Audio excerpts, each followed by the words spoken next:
우리가 살아가다 보면 우리는 많은 약속을 하죠. 또 많은 약속을 듣습니다. 그런데 여러분, 그 약속들 다 이루어지던가요? 어떤 것은 물론 이루어지기도 하지만 때로는 우리가 신실하게 정말 새끼손가락 걸고 약속했음에도 불구하고 그 약속이 이루어지지 않는 것을 우리는 많이 경험했어요. 그렇죠? 왜 그럴까요? 그 사람이 정말 신실하지 못해서일까? 그렇지 않다라는 거예요. 정말 마음에는 난 이 약속을 꼭 지키고 싶었지만 환경이 허락하지 않는다라는 것이죠. 환경이 변하니까 내 마음은 약속을 지켜야 되는데도 불구하고 약속을 지키지 못하다라는 거예요. 때로는 능력이 부족해서 약속을 지키지 못할 때도 있었다라는 거예요.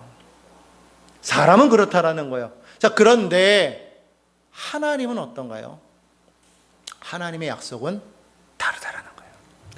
하나님은 어떠신 분입니까? 하나님은 그 약속하신 것을 반드시 이루시는 분입니다. 믿으십니까? 아브라함이 가나안 땅에 들어왔을 때 하나님께서 뭐라고 말씀하셨어요? 창세기 12장 7절에 보니까 이렇게 말씀하고 있습니다. 내가 이 땅을 내 자손에게 주리라. 뭐라고요? 이 땅을 내 자손에게 주리라. 아브라함에게 이 약속을 하시고 나서 600년이라는 세월이 흘렀어요. 긴 시간이에요.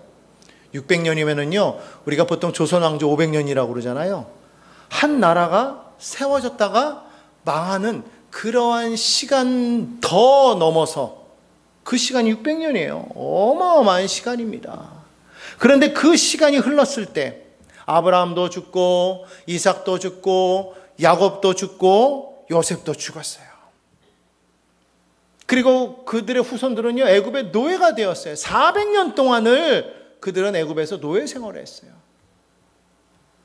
어찌어찌하여 그들이 애굽에서 출애굽했을 때도 그들은 약속의 땅에 들어가지 못하고 40년을 광야에서 헤매었던 것을 우리는 보았습니다. 자, 이쯤 되면 우리 인간의 눈으로 봤을 때는 하나님의 약속이 이루어지지 않는 것 같아요. 그렇죠? 가면 갈수록 점점 더 상황은 나빠지기 때문이에요. 그런데 오늘 성경을 보십시오. 오늘 민수기 34장에 보니까요, 오늘 어떤 내용이 나와 있습니까? 하나님께서 마침내 약속의 땅에 경계를 정하시고 각 지파에게 기업을 나누어 주시는 그런 장면이 나오는 거예요. 오늘 그렇기 때문에 민수기 34장을 우리가 볼 때 그냥 단순한 각 지파에게 땅을 나누어 주는 땅의 이야기로만 봐서는 안 되는 거예요. 이 이야기는 무엇을 우리에게 시사하고 있습니까? 이것은 하나님의 약속은 반드시 이루어진다. 이것을 우리에게 말하고자 한다는 거예요. 한번 따라해 볼까요? 하나님의 약속은 반드시 이루어집니다. 이게 진리라는 거예요. 하나님께서 말씀하셨으면 환경이 변하고 마치 모든 것이 더 어두워지고 절망으로 가까이 다가가는 것처럼 느껴질지라도, 시간이 오래 지나서 기억에서 사라진 것처럼 느껴질지라도 하나님은 기억하고 계시더라. 하나님은 반드시 기억하시고 이루시더라. 자, 그래서 저는 오늘 이 본문 말씀을 통해서 하나님이 주시는 기업에 대해서 함께 은혜를 나누고자 하는 것이죠. 하나님이 주시는 기업, 첫째로 이 기업은 뭐예요? 하나님의 은혜로 주어지는 선물이에요. 한번 따라갈까요? 기업은 하나님의 은혜로 주어지는 선물입니다. 여러분, 이스라엘이 가나안 땅에 들어가서 그 땅을 받게 된 것은 그들이 자격이 있어서였을까요? 자격이 없어요. 여러분 보십시오. 뭐 다른 것은 다 제쳐두고라도 광야 40년 동안의 그 기록만 보아도 이들에게는요, 도무지 하나님의 이 기업을 받을 만한 자격이 없어요. 조금만 어려움이 다가오면 뭐 했어요? 불평했잖아요. 홍해를 만나면 홍해에서 불평하고, 홍해를 지나서 광야를 만나면 광야에서 목마름 때문에 불평하고, 물을 채워주시면 또 먹을 것이 없어서 불평하고, 계속 불평. 심지어는 가나안 땅 접경 가데스 바네아에서 이스라엘 백성들의 그 대표들을 하나씩 뽑아서 12명을 정탐했잖아요. 40일 동안 정탐하고 돌아왔을 때 전체가 다 부정한 게 아니에요. 두 사람은 그래도 그 땅이 복된 땅이다. 그 땅 우리가 들어갈 수 있다 말했잖아요. 그렇다면 일말의 희망이라도 보인다면 하나님께서 반드시 우리에게 이걸 주실 것이라는 걸 소망을 가지고 나가야 될 텐데 대부분이 다 어디로 돌아섰어요? 10명의 정탐꾼의 말을 듣고 울고 불고 난리가 아니었어요. 그 결과로 그들은 40년 동안을 광야에서 헤맨 거 아닙니까? 그러니까 이스라엘 백성들은요, 도무지 하나님의 약속을 취할 수 있는 그러한 자격이 없는 그런 족속들이었다라는 거예요. 그런데도 하나님은 그 약속을 취소하지 않으셨어요. 취소하지 않았어요. 그들이 신실해서가 아니라 그 약속을 하신 하나님이 신실하시기 때문에 하나님은 우리가 어떠할지언정 하나님은 그 약속을 돌이키시지 않으신다라는 거예요.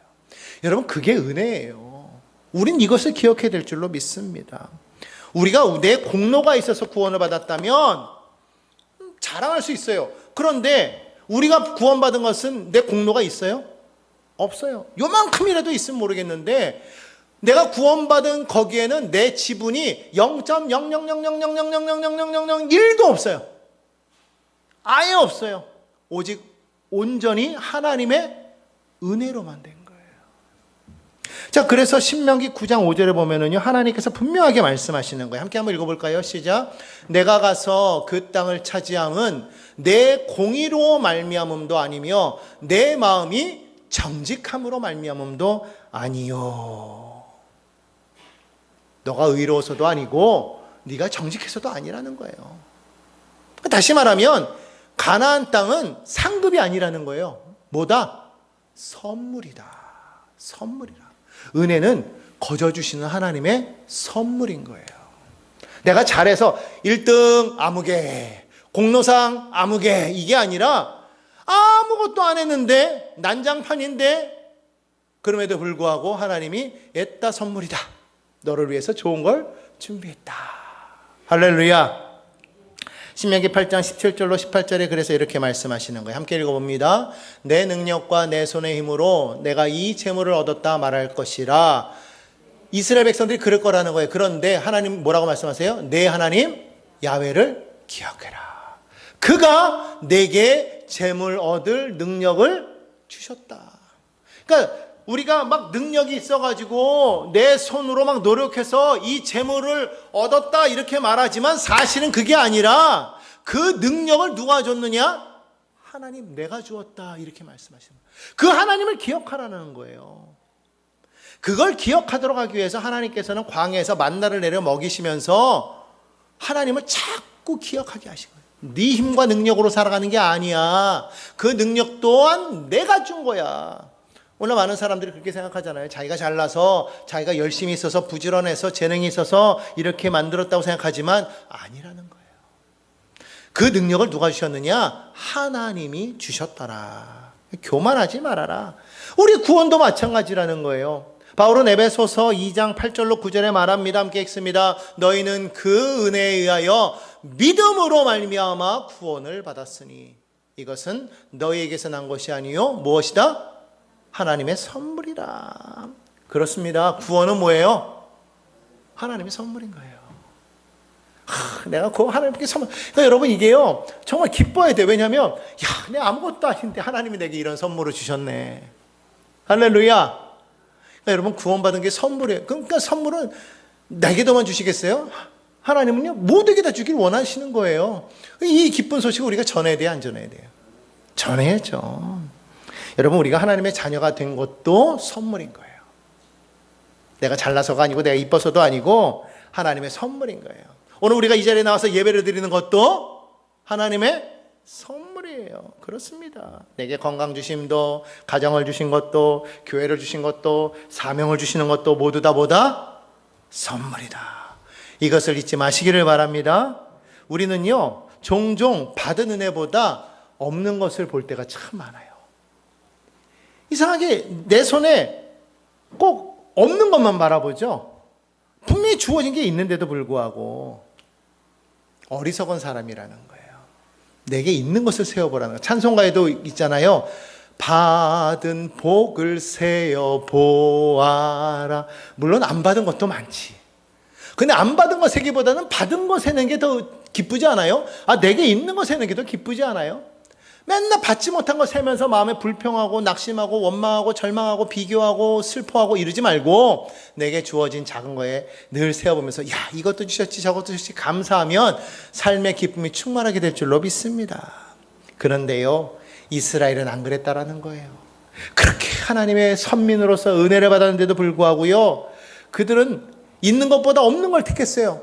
광야 40년 동안 하나님께서 매일같이 만나를 내려 먹이셨잖아요. 그럼 만나 주시면 감사해야 되는데 이스라엘은 그러지 못했어요. 파가 없다, 마늘이 없다, 정력제가 없다, 고기가 없다. 늘 고기. 없는 걸 찾는 거예요.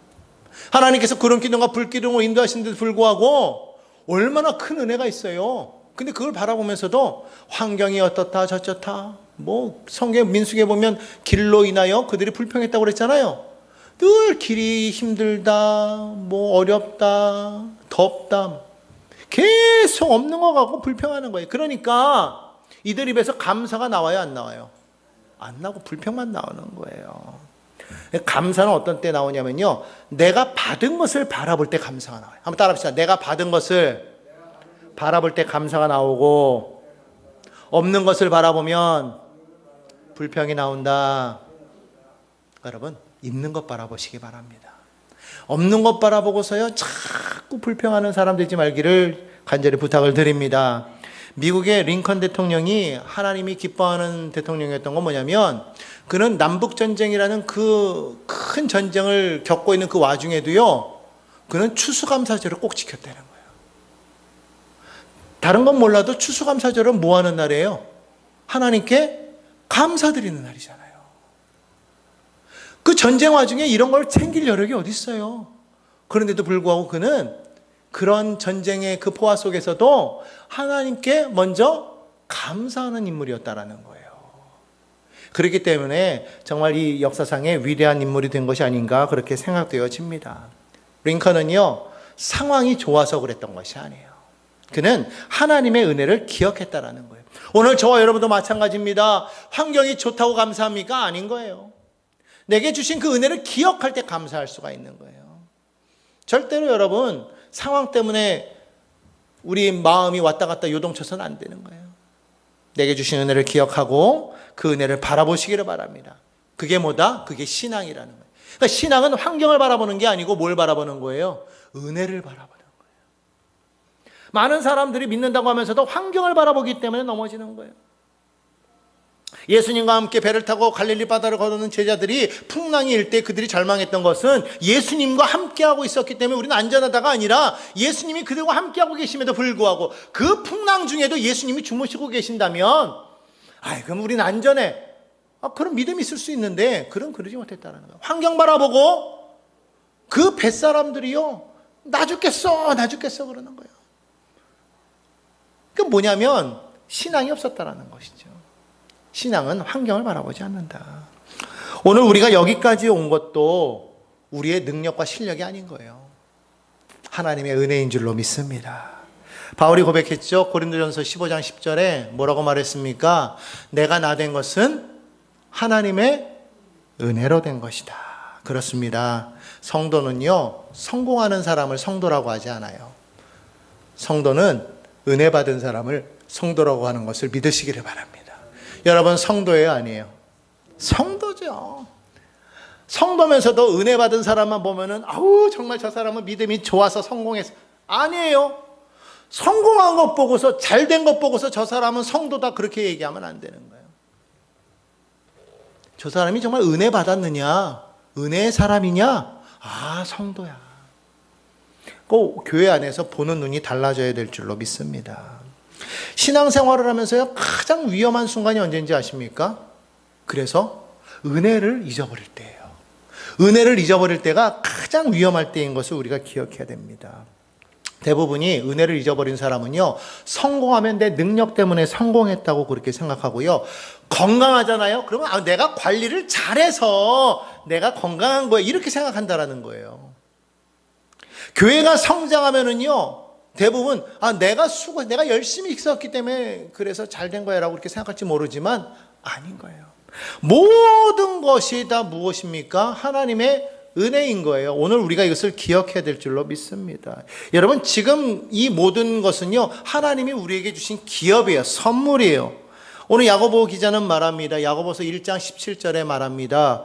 온갖 좋은 은사와 온전한 선물이 다 위로부터 빛들의 아버지께로부터 내려오나니, 하나님께로부터 모든 것이 우리에게 내려왔다고 그렇게 말하는 거예요. 온갖 은사와 온전한 선물이 다 누구에게로부터 왔다? 아버지 하나님께로부터 왔다. 오늘 이것을 우리는 분명하게 기억해야 됩니다. 고백할까요? 우리 가정도, 직장도, 교회도, 구원도 모두 다 하나님께서 주신 선물입니다. 여러분, 이것을 기억해야만 이 모든 기업이 하나님께서 내게 주신 것이구나 생각하고 저절로 뭐가 나와요? 감사합니다. 이게 나오는 거예요. 그렇기 때문에 여러분, 이 감사가 나올 때 내가 은혜 받은 사람이구나를 알 수 있어요. 은혜 받은 사람이 뭐라고 그랬어요? 아까 성도라고 그랬잖아요. 그러니까 성도의 입술에서는 뭐가 나와야 돼요? 감사. 그러니까 성도인지 아닌지를 확인하는 방법은 뭐예요? 감사. 이를 보아도 감사. 아침에도 감사, 한낮에도 감사. 해질 때도 감사. 할렐루야. 감사해야 되는 거예요. 그냥 좋을 때만 감사하고 뭐가 받을 땐 감사. 조금만 뭐가 안 되면 그냥 감사가 어디 갔어? 불평하고 낙심하고 원망하고. 여러분이 은혜를 기억해야만 우리는 감사하고 잊어버린 불평하는 거예요. 그렇기 때문에 여러분, 은혜를 기억해야 돼요. 그래야 교만하지 않고 감사할 수 있고, 은혜를 기억해야 낙심하지 않는 거예요. 오늘 혹시라도 여러분의 마음 가운데 낙심이 있거나 절망이 있다면 내가 지금 은혜를 기억하지 못하고 있구나 깨달아야 돼요. 그래서 어떻게 되느냐? 은혜를 자꾸 세어봐야 돼. 하나님께서 내게 주신 은혜가 무엇일까? 광야 40년을 돌아볼 때 불평이 아니라 하나님께서 이 광야 40년을 통해서 나에게 감사의 훈련을 시키셨구나, 이거를 깨달으라 이거예요. 그러니까 내가 지금 있는 그 광야의 자리에 있다면 지금 이 자리에서 하나님께서 나를 뭘 훈련시키시는 거다? 감사를 훈련시키시는 거다. 기억하십시오. 아까 제가 말했잖아요. 촛불을 주신 것을 감사하면 뭘 주시고? 전등불을 주시고. 전등불 주신 것을 감사하니까 하나님이 우리에게 태양빛을 허락하시고, 태양빛을 주신 걸 감사하니까 천국의 영화로운 빛을 우리에게 허락하신다. 작은 것을 감사했더니 점점 큰 것을 우리에게 더하여 주시다라는 거예요. 이거를 믿으시고 날마다 하나님의 주신 그 기업을 은혜로 받으시는 저와 여러분이 되기를 주님의 이름으로 축원합니다. 자, 두 번째로, 기업은 어디서 주어질까요? 기업은 하나님의 주권 안에서 주어지는 거예요. 한번 따라할까요? 기업은 하나님의 주권 안에서 주어집니다. 자, 오늘 본문 말씀해 보니까요, 그런 말씀이 나오죠. 13절의 중간에 보니까 이런 말이 있어요.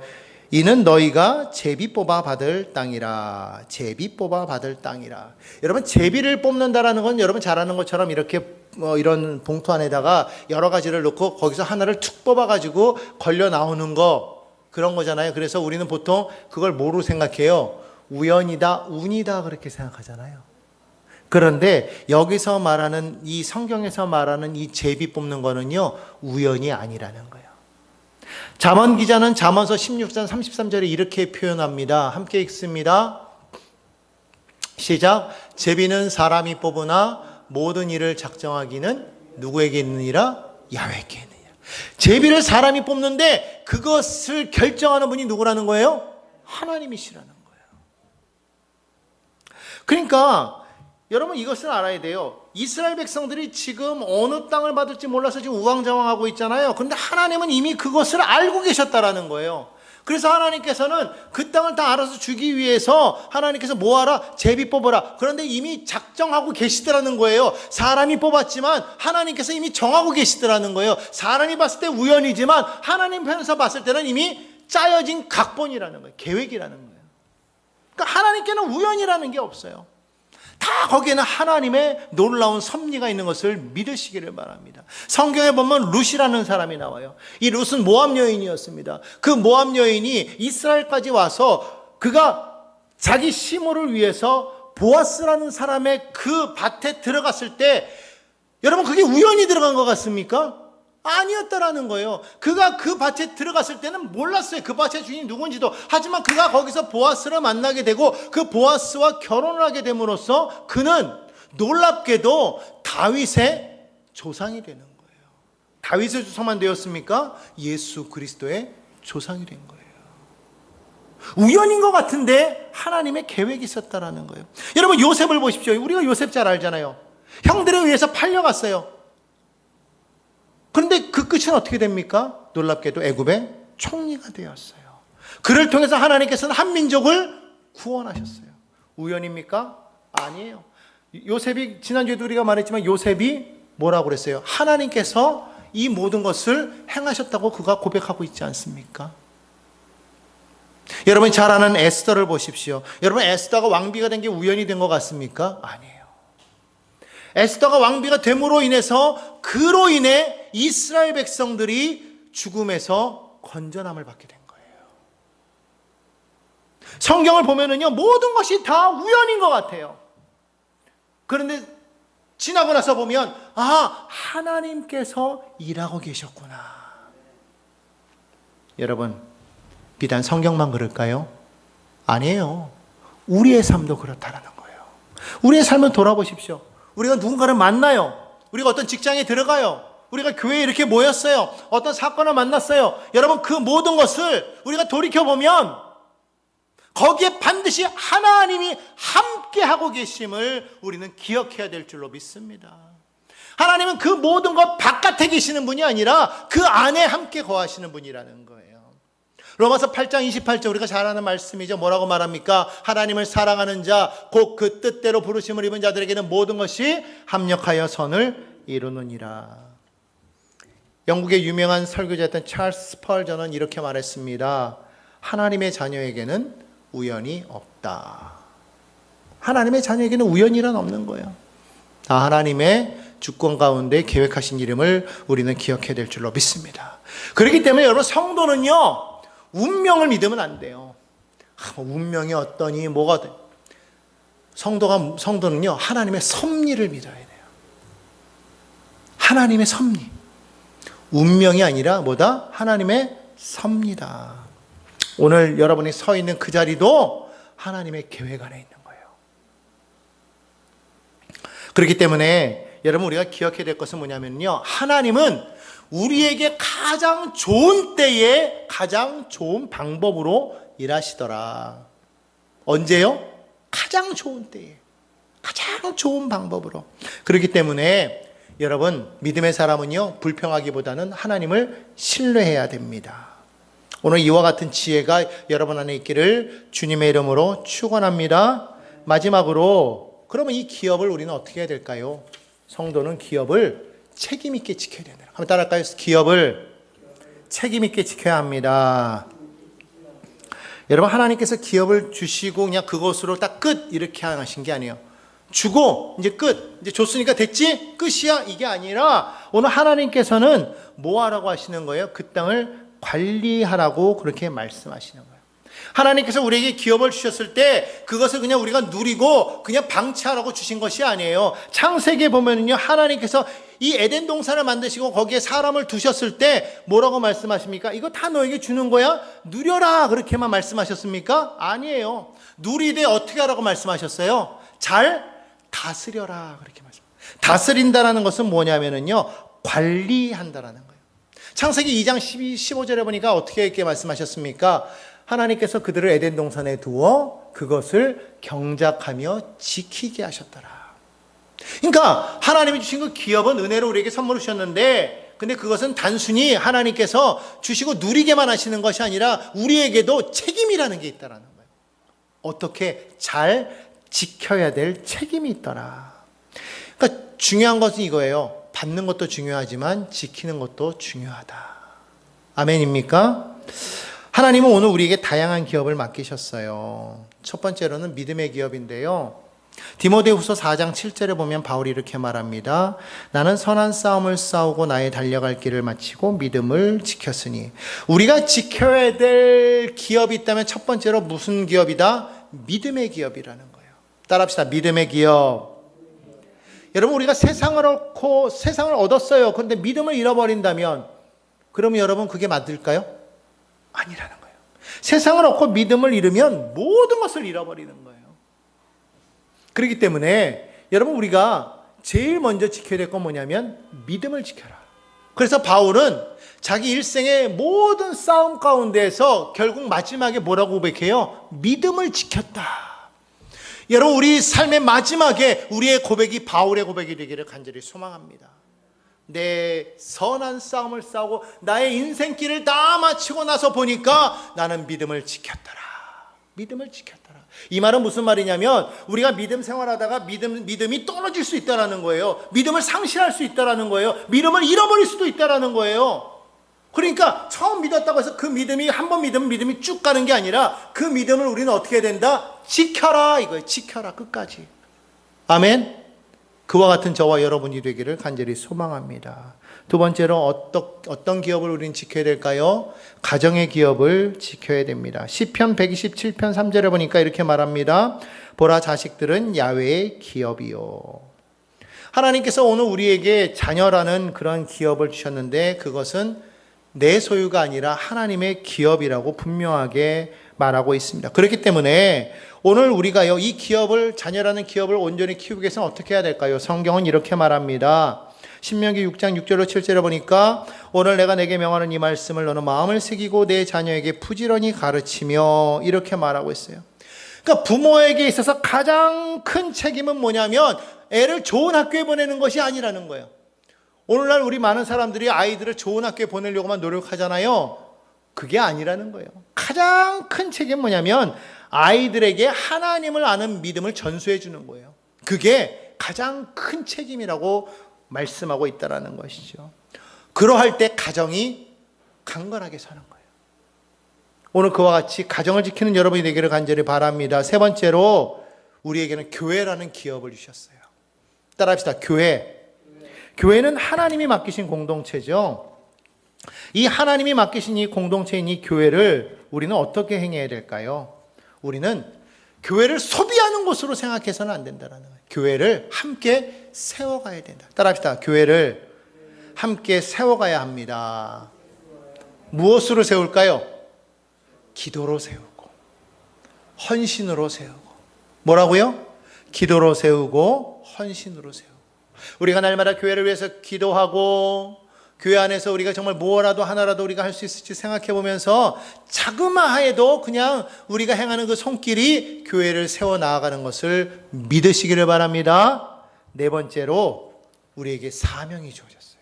이 사명이라는 기업을 우리는 책임지고 키워야 된다는 거예요. 따라합시다. 사명. 사명. 하나님께서는 여러분에게 사명을 주셨어요.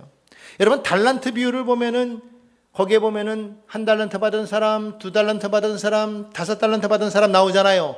그들에게 하나님께서는 똑같이 그들에게 책임을 물어보시잖아요. 너희들이 가진 것을 잘 관리했느냐. 여러분 이것이 이들에게만 해당되는 걸까요? 아니에요. 오늘날을 살아가고 있는 우리에게도 동일하게 하나님께서 물으실 거라고 생각합니다. 얘들아, 내가 너에게 맡긴 것을 너희는 잘 사용했니? 잘 관리했니? 여러분 그럴 때 우리는 뭐라고 대답할 수 있을까요? 여러분의 그 대답 여하에 따라서 주님은 이렇게 말씀하실 것입니다. 잘하였도다 착하고 충성된 종아, 내가 작은 일에 충성하였으니 너에게 큰 것을 맡기겠다. 할렐루야. 할렐루야. 그와 같은 칭찬을 받는 저와 여러분이 되기를 간절히 소망합니다. 종교개혁자 깔병은 말합니다. 모든 성도는 하나님 나라의 관리인이다. 여러분 우리는요 청직이에요. 주인이 아니라는 거예요. 청지기는 뭡니까? 맡겨진 것을 충성스럽게 관리하는 사람이 청지기예요. 그 하나님께서 오늘 우리에게 시간이라는 것을 맡기셨어요. 물질을 맡기셨어요. 건강도 맡기셨어요. 가정도 맡기셨어요. 교회도 맡기셨어요. 이 모든 맡기신 것을 우리는 어떻게 해야 돼요? 청지기적인 사명을 가지고 잘 관리하는 그러한 충성된 일꾼이 되어야겠다. 아멘. 그렇습니다. 그렇다면 오늘 우리에게 이런 많은 기업을 주셨는데 이 많은 기업들 가운데에서 가장 큰 기업은 무엇일까요? 결론적으로 말하면 우리에게 주신 가장 큰 기업은 바로 예수 그리스도입니다. 한번 따라할까요? 예수 그리스도. 예수 그리스도. 여러분 민수기 34장에 나오는 이 기업은요 바로 가나안 땅 아닙니까? 근데 이 가나안 땅이 신약의 성도들에게 하나님께서 주신 가장 큰 약속의 땅일까요?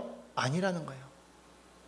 구약의 이스라엘 백성들에게는 그럴지 몰라도 신약 시대 교회, 특별히 오늘을 살아가고 있는 우리에게 하나님이 주시는 약속의 땅은 어디일까? 베드로 전서 1장 4절은 이렇게 말합니다. 썩지 않고 더럽지 않고 쇠하지 아니하는 유업을 잊게 하시나니. 도대체 썩지 아니하고 더럽지 않고 쇠하지 아니하는 유업이 어디 있을까?